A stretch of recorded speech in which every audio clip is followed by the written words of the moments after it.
6 plus 6 parenthesis 10 to the power of 2 divided by 50. 6 plus 6 will give us 12. Then 12 parenthesis 10 to the power of 2 divided by 50. Then we solve our parentheses.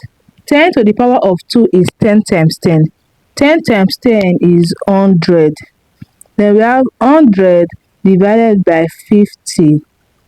Then we put down our 12 here. 100 divided by 50 will give us 2. Then we have 12 times 2. 12 times 2 is 24. 24 is the wrong answer to this expression because we did not work with the order of operation, which is PEMDAS. In PEMDAS, we have parentheses, exponents, multiplication, division, addition, and subtraction. Multiplication and division have equal priorities, such as addition and subtraction, working from your left to your right, in order to arrive in a very correct answer.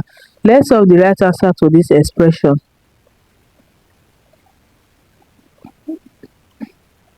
First of all, we start with our exponent, which is inside our parentheses. 10 to the power of 2 is 10 times 10. 10 times 10 will give us 100. Put it on our parentheses. 100 divided by 50.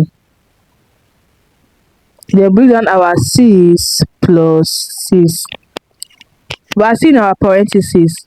100 divided by 50 will give us 2. Then we have 6 plus 6 times 2. If a number is close to a parenthesis, there's a multiplication sign in between, which is this multiplication here. Here we have an addition and a multiplication. We first of all work with our multiplication first because it comes first before addition. 6 times 2 will give us 12. Then we have 6 plus 12. 6 plus 12 is 18. 18 is the right answer to this expression. I hope you find this video helpful. Please don't forget to like, subscribe, and comment. Thanks for watching.